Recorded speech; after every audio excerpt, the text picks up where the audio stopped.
Hello, everybody. My guest today is Stacy Chapman. She's the CEO and co-founder of SwoopTalent. Stacy's been in the talent systems industry for decades as a vendor, practitioner, and implementer. In all those situations, talent data has been a huge challenge, and every year data gets more important. So our current company solves that. Stacy, are you ready to take us to the top? Let's go. All right. Tell us about SwoopTalent. What's it do and how do you make money? So we connect data silos inside large enterprise. So we're able to connect all kinds of different systems to each other. Companies usually have about 7 different systems with talent data in them. We connect all of those and then we connect them to available public data about talent. So you end up with a single source of talent data as a service, which we then strive to make as easy as possible for you to consume. Name a few of these sources just to put a face to the name. So it could be anything from the patent database to GitHub to Blogger, all kinds of places that you can find data about talent. And inside it's going to be Oracle systems, like systems like Taleo, like Workday, all kinds of places active, and also a lot of inactive data that people lose in data migrations. And revenue model wise, is this a pure play SaaS business priced along kind of how much data you're using or what? Yeah, it's how much data you're using and how much systems you have connected. Typically, customers pay us annually in advance. Okay, and give me, generally speaking, are we talking 10 grand, 100 grand, a million? What's general contract size? Big companies are going to be 100 grand and up. Medium-sized companies, in 50 to 100 grand. Doesn't generally apply for small enterprise. Okay. If we try, I'm going to ask you to generalize for a second. I know you have different cohorts, but across just speaking about your customer base, the split between medium and enterprise, would you say a good average is, call it 60, 70 grand in ACV? 85, I'd say. 85. Okay, good. So you're leaning more towards enterprise. Yeah. Yep. They've got a bigger problem and it's an easier story to tell. Yeah. And the sales cycle is probably the same as it is selling a 10 grand a year contract, right? Look, and that's the thing a lot of companies don't seem to get. It is exactly the same. Yep. Okay, give me more of your story here. When did you launch the company? So we're kind of a two-stage company. We originally launched back in 2012, and then we worked away till 2016 just doing external data for people to do for like finding talent. And it just increasingly was becoming commoditized. So in the second quarter of 2016, we went through a process of saying, we either got to burn this down or we have to really look at a different way we can do it. So in 2016, we really moved it into the enterprise and started applying it to internal businesses, and it just makes it a lot less sticky. Did that require a total product rewrite or just tripling your price point? Basically just tripling the price point and changing the story. You've heard that before, huh? Yes, and you said it's more sticky now or less sticky? More sticky. I mean, once you have 15 million of a company's records, they're not so much your customer as your hostage. Yep. That's interesting. And what have you scaled to? How many customers are you working with now? We actually have got fewer than half that we had before we did it, but the deal size is about tenfold. It's a beautiful thing. That's less support costs. So what is it? What's the number today? I would say 27 is the number today. So It was slow getting through 2017.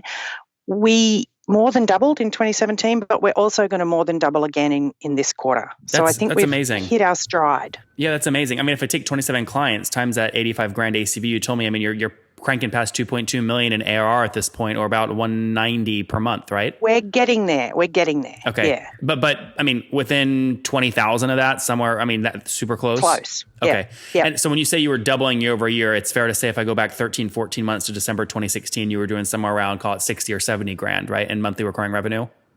Even 50. 50. Yeah. Okay, good. Okay, good. So you're 50 back then, call it, 110-ish, something like that right now. When do you think you'll, actually, have you done this bootstrapped or have you raised? We did 125K in friends and family back in 2014. And how was that? So I call that bootstrapped. It's fine. They're very nice. They're very understanding. Are they all on the cap table as individual lines, or did you make them all go under a syndicate? They're individual lines, which is proving to be a bit of a challenge. We should have done that the other way around. But hey, how many people? So it's 140 grand total, I think you said. How many people? 4. Okay, that's not horrible. I've seen horror stories where it's $250,000 and like across 25 people, and it's like a nightmare. Yeah. Okay, so that doesn't sound good. No, so basically bootstrapped, scaling, 27 customers now, but paying you way more than they were back in the day. You said churn has also gotten better. What is churn down to today? We haven't lost a company since April. Okay, got it. So over the past 12 months or so, you haven't lost a company, and so it's not long enough to really call that data. Yeah, but it feels really solid. Yeah. How's that? And It feels that way. That's good. What if I ask you to give me a revenue churn number? So maybe you didn't lose a customer, but maybe some downgrade, some upgrade. What's revenue churn look like?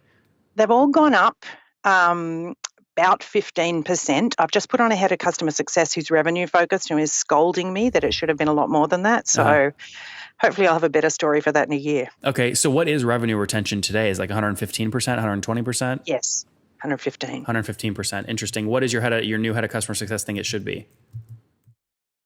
Well, he probably thinks that should be the right, but that the base contract size is about half what it should have been. So he thinks it should be 160. Yeah, for a while, and then come back down to 110, 115. What do you have to make sure these customers, you used the term hostage earlier, people can start resenting you if they feel like they're a hostage. So what kind of actions do you have to see your customers taking on a monthly basis to know that they're happy using you and they're happy to pay you? It's actually that they come up with other ideas of how to use us. So what we're finding in terms of building customer sat is they're having, as they get into like year 2 of working with us, they are having ideas about how they can use data in different ways. And so we absolutely have to adapt to that and respond to what their needs are really well. So what happens is they're like, well, you have all our data, so we have to use you for this, so can we do X? Handily, 9.5 times out of 10, it's been a really good idea. So we have to deliver them what they need to do to be able to continue to innovate. Mm-hmm. What are you spending to acquire these customers in the first place? Not nearly enough. Up until, I'm going to say 3 months ago, almost all of our customers were new customers were customer referrals. Okay. So while that's quite nice from a customer sat, it's a bit embarrassing for growth. Sure. So we're sort of starting to market. Interesting. So when you take fully weighted CAC though, like what's your total team size today? I don't know. Well, we just put on 8 new engineers and that takes us up to 20. So up until January, it was 12 people. That's pretty significant. If you bring on 8 engineers and assume a conservative salary of, call it $60,000 a year, 8 times $5,000 per month. I mean, that's $45,000 a month, a new burn. Are you guys Except cash? They're not here. They're in Hyderabad. Oh, interesting. My co-founder is from Hyderabad. Oh, interesting. So you're getting really nice leverage in terms of much lower cost of human capital. Yes, but customer success is here. Marketing will be here. Sales obviously is here, but engineering is going to be mostly. And where is here, by the way? Where's here? Oakland. Oh, very cool. Oakland. I love that. And so maybe let me ask this a different way. Is there a number of months that you like to get your money back on a new customer? So payback period? I can't even answer that effectively. The cost to acquire customers, if I was going to give you a real answer, I would have to capitalize what the whole history of those years of us having done the wrong thing with the product were. So that sort of depends whether I count the life of the company and the life of what few customers we have in that time. I would say we should have paid back the cost of the customer in 3 months at the maximum. Yeah. But with the weight that we're growing now, we're actually adding new integrators and new connectors all the time. So we should be able to bring that down further. That's interesting. As we get a more stable set of sort of plug and play system connectors. Yeah, that's interesting. I mean, for a bootstrap company, you have to keep a tight payback period. But for a company like you, sometimes people look at that and go, wow, they're getting their money back so fast. They should be more aggressive in terms of acquisition because they get their money back so quickly. Yeah, I would agree with that. I've really struggled to find the right salespeople because we're tiny. The customers are very large and it's a complex consultative sale. Yeah. So finding people who feel comfortable in that fit has been a real problem for me. Your typical feature function selling doesn't work when you're talking about data as a service. So I've found the right guy now and I would say that, yes, we should be vastly more aggressive this year than we have been. Do you think by the end of this year you'll break $2 million in ARR?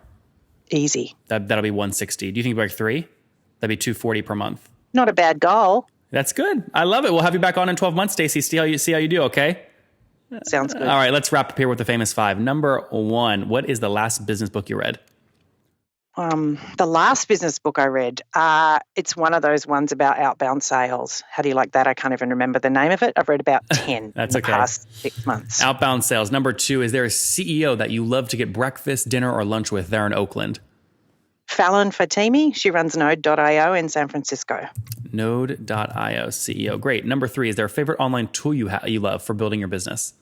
It's calendaring for me all the way. What's it? Having It's called Calendly.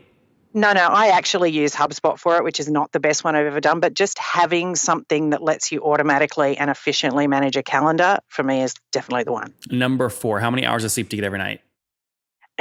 Because I have a new fantastic head of customer success and a new head of sales, I'm only getting about 4 to 5. I've got to get that back to 7 or I'm going to be like rat girl. And what's your situation, Stacy? Married, single, you have kiddos? Single, 48. Any kids? 49. I just had a birthday. Oh, congrats. Any kids?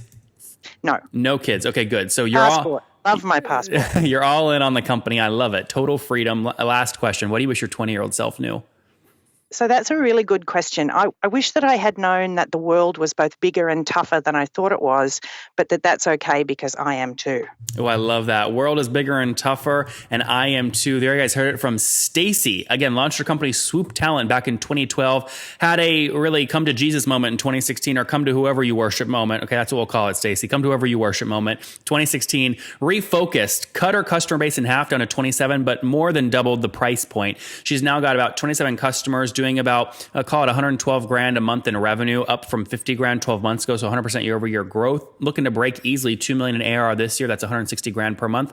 115% year over year annual revenue retention with their team of 20 based in Oakland, helping these enterprises keep all their talent data streamlined so they can actually use it. Stacy, thank you for taking us to the top. Thank you.